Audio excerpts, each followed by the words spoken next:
What's up, everyone? Today I want to talk about how to get out of the victim mentality. So if you don't know what this is, victim mentality is basically when you always think that you're the victim. And that's really bad because you always get taken advantage of, and pretty much you get less than you deserve because people will take advantage of you. So let me tell a few quick stories just to really illustrate what this is, why it's important, and show you some examples in my own life so you can relate, and then we'll go into how you can start fixing this. And trust me, this is really important because there's this mindset shift I'm going to show with you in this video, and it's just going to be like, whoa, I never thought about it like that, and it's going to change everything you do. It's going to make you more assertive, more in control, and take control of your entire life. So let's get started. So here's my story. I've been driving for a while, and on the road, there are certain situations where, I get cut off, and I always feel like, oh, it's my fault. I got cut off because this guy, he's driving fast and he's on his way, and, I'm sorry for getting in your way. But then when I accidentally, cut other people off, months or weeks later, I realized, holy crap, I also think that it's my fault. So in either situation, I realized that I was the person who was at fault. And of course this played out, and I started looking at other areas of my life, and I realized this was playing out in multiple areas. No matter which side of the fence or which side of the table I was on, there were situations where I thought I was the victim, no matter what, no matter where I was. So for example, when I'm working or part of a school project and someone's managing it and someone else is in charge, the person in charge, if they don't like something or something gets screwed up, then I'm at fault. I used to believe that it was me that did something wrong. But then whenever I was placed into a position where I was in charge of that group, I was at fault too. I believed that if I messed up on something, then it was my fault, and these people were, not the problem. It was me. Now, let's not get confused here. There's a difference between actually taking responsibility for what you do, whether or not it is their fault or your fault, and taking control of your life and really just looking at what you can control and improving on it, even if it is their fault, so that you actually improve rather than blame everyone else. That's the blaming mentality, and that's a video for another day. What I'm talking about here is always putting yourself in situations where people take advantage of you, because here's where the second half of the story gets into play. I started realizing that in every one of these situations, not only was I thinking I was the victim, but the other person was sensing it and taking advantage of it. Not always, but this always happened. I remember one time, and this was many years ago in school, and I just so happened to be in a class where everyone in the class was at least 3 years younger than me. And that was crazy because basically I forgot to take this credit, and the point is, I was in this class. It was a high school, and everyone was a freshman and I was a senior. And if you know anything about high school or middle school, if you're just 1 or 2 years older in grade level, you have all this status and social status. And yet here's what happened. Some of the kids in the class who were, a bit more popular, a bit more outspoken, they sensed the fact that I was a bit of a victim. I had that victim mentality. So they just started prodding. And girls and guys, they will all do this too. They'll start prodding, and they'll be like, let's see if this guy really is a senior. And because I didn't, enforce or really mention my senior status. They knew I was a senior. They knew that I was 3 or 4 years younger. They pushed and prodded, and they started, pushing the boundaries, doing stuff that they wouldn't do to another senior. They were making, I wouldn't say making fun of me, but occasionally they were, and they were just like pushing the boundary, insulting me, and so forth. So that's when I started realizing you have to start taking control of your life, because otherwise people, not everyone, there are good people out there, but there are also people who will push you around. So that's, I think, really important. And this plays out throughout so many different areas of your life, millions of different little things in your life. This victim mentality can play out for the worse. For example, if you don't think this happens to you or applies to your situation, think about parenting. Everyone's going to be a parent, and yes, the victim mentality plays out there too. When I was a kid, sometimes when I would, mess up or do something wrong, my, parent would get mad and I was at fault. But then, when I become a parent one day, if I keep with this victim mentality, then if the kids don't pick up the clothes and they misbehave, it's my fault again because of how I view things. And rather than reinforce it and really show the kids who's in charge and really show them that, hey, this isn't the right thing to do, what do most kids naturally do? They will naturally push back on you, and they'll start realizing, okay, this parent is a pansy, he's a pussy, he's not going to enforce it. And so what will the kids do? They're going to break the rules because they know they can, and they won't have any consequences from it. Now, this doesn't mean you have to beat your kids or go to the other extreme, but it does mean that assertiveness is really important. And that's why, this also plays out for dating. A lot of girls, unconsciously, on a genetic level, they will do the same thing. They will see if you have at least a modest, decent, realistic level of assertiveness. Because if you don't, you're that stereotypical nice guy. This is why nice guys finish last. It's not because they're nice. It's because they have no backbone. They don't have any assertiveness to stand up for themselves. And so they'll just naturally, unconsciously look for this because they want to see this as a protector of their tribe, as a husband, a future potential husband, a future potential father, and a future potential leader of a group. And if they're pushing at you and they're really encroaching on your boundaries and you don't stand up for yourself, it's going to be a huge issue. So of course there's other stories I can tell, but I think you get the point. So how exactly do you get more assertive? Well, this is a interesting topic because there's not really books written about it, at least not until recently. I think there's maybe 2 big books on really assertiveness that are actually good. One of them is Dr. Wayne Dyer's book, Pulling Your Strings. It's like a really thin book, and there's a lot of opinion there, but nonetheless, it's actually good opinion. It's not like science backed or anything, but nonetheless, I think it will work because some of the points make really logical sense. One of them is simply realizing that the other person, no matter how great or how amazing they are people just like you. And Wayne Dyer illustrated this in his book because he, being a best-selling author, was able to tour the country, go on many talk shows, and meet some of the world's most elite people, and he realized that they were just people who had the same mistakes and problems. And then one of the things he said in the book was also, you have to stop asking for permission and apologizing. A lot of non-assertive people don't apologize a lot, and if you always ask for permission, you put into a place of supplicating and not being assertive because you're always looking for approval before you can do anything, rather than taking control of your life and saying, hey, this is how I'm going to do it.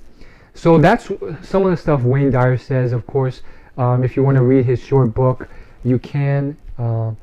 Remind me if I forgot, but I will try and remember to put a affiliate link in the description. If you want to buy the book off Amazon, I will get a small commission if you go through my link. Yeah, check that out if you want to actually read the book.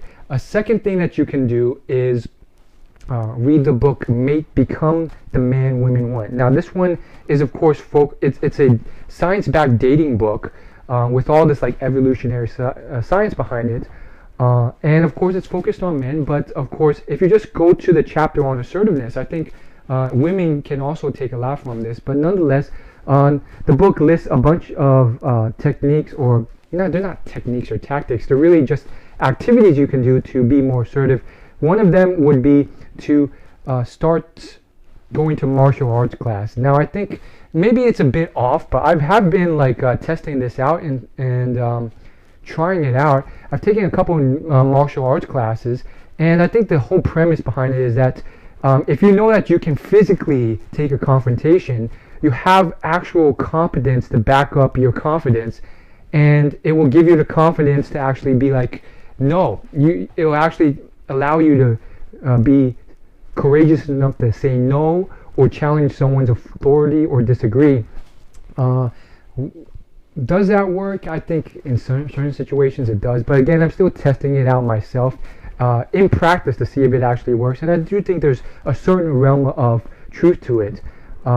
Now, the last thing, of course, the doubter side of me, and I want to quell this, but the doubter side of me is saying it might not work because there are a lot of really muscular people who can take other people out in a fight, but in the corporate world they know they'll never escalate to that level, and they still get pushed around and victimized. But I think there's of course other activities that might cement that in, that you can check out in the book. Again, I'll leave a link in the description of this YouTube video for more details. Now the third and final thing that you can try and do to succeed is in terms of assertiveness and stop being the victim, is these are things that I learned or picked up myself that I've been testing, and they seem to be working for me. So one of them is simply to model role models that you really think are masters of assertiveness. And I kind of use this framework for every area of my life. So they don't have to be great at every single skill set. You can pick different role models for different things. So for confidence, I might choose Robert Downey Jr. because he's confident. But maybe he's not the most assertive person out there. And that's where I turn to a different person. Now, in this case, Robert Downey Jr. is a decent, assertive person. So he wouldn't be a bad choice either. Like, if you see him in his movies, he's kind of like he is in real life. Like, he will disagree with you. He has that like quirky, standoffish, not really standoffish, but like he'll snap back at you type personality. And there may be something you can learn from him by just modeling his actions a bit and faking it till you make it. Now, of course, there's been a lot of arguments about whether faking it till you make it actually works. And of course, I don't think on its own it will work and just turn you into a perfect individual. But I do think it helps if you actually, can back it up, and if it's actually a situation where you should stand up for yourself, or you should do it right, because you come across new people who have never met you, and if they see that confidence that they see for other assertive people, they may just act or react how you want them to, and then you'll see actual demonstrated performance, and it slowly becomes not really faking it, but actual competence, demonstrated experience, and then you actually get real confidence behind that.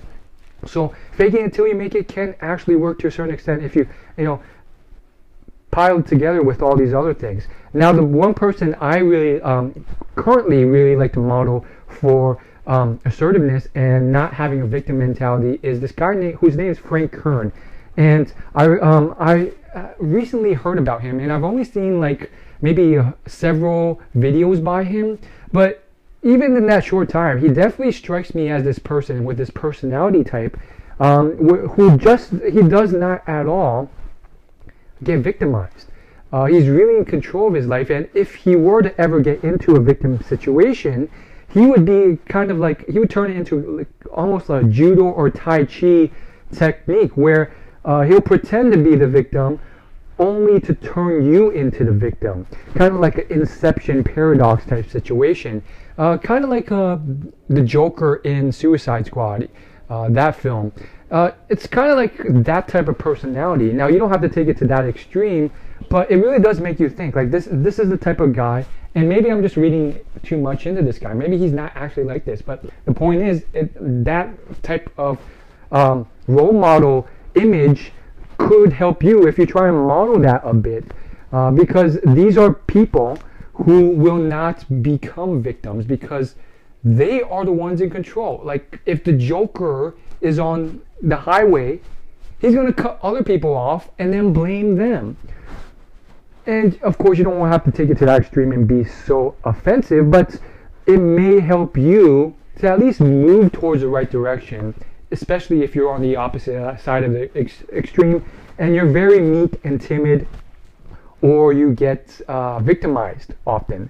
So think about it that way. You know, Frank Kern, for example, I just picture him, like if someone were to try and like trick him and scam him, or like you know, bring him into some type of scammy sales pitch, like he for me, it seems like he'd be the type of person who would just pretend to be the victim and stay for the duration of that sales call, just to pretend to be the victim and learn from this person and learn about their organization, and maybe even counter sell that person into a product of his own. Like that's the type of like on another level, I'm in control of my life type situation that I think it just blows my mind. Like maybe he's not even that awesome, but I think that type of image, it really changes your life. And if you've ever studied any successful people, and of course if you've seen any of my videos, you know this has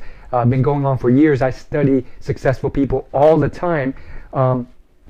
You will realize that successful people, one of the first mindset shifts that they have from being broke to being rich to being fulfilled is, hey, I am not going to be the victim in my life. I'm not going to, you know, complain and blame everyone else for why I'm poor or broke. I'm not going to say it's the economy or the government or anything else. I'm going to take control of what I have and change the world.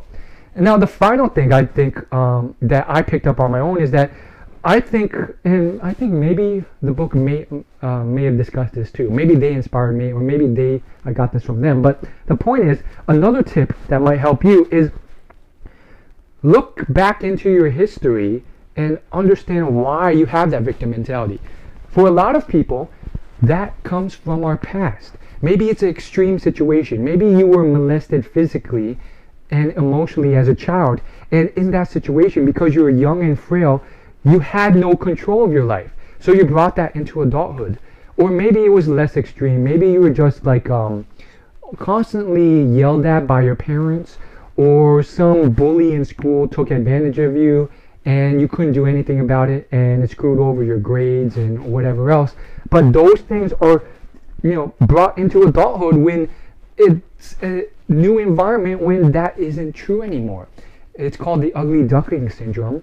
And there's also, some people also call it like the elephant syndrome, because basically you can program baby elephants so that they will believe that if you tie a like flimsy rope to them, they can't move. And how you program an elephant to do that is when they're a baby, you wrap them up and you just tie them really tight, and they'll struggle and struggle and struggle until they give up. And then when they're these huge 5-ton elephants, you'll tie this flimsy rope to them, and they'll think the same thing because they think that the past situation is indicative of this future situation, when it's not true. These elephants are massive and they could just rip that rope off, but they still believe in their head, just like the ugly duckling, that they still live the environment and life of their childhood.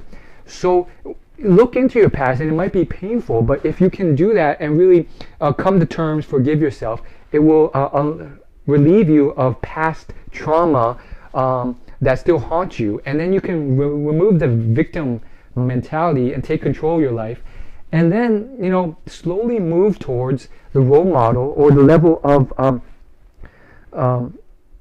control that you want in your life.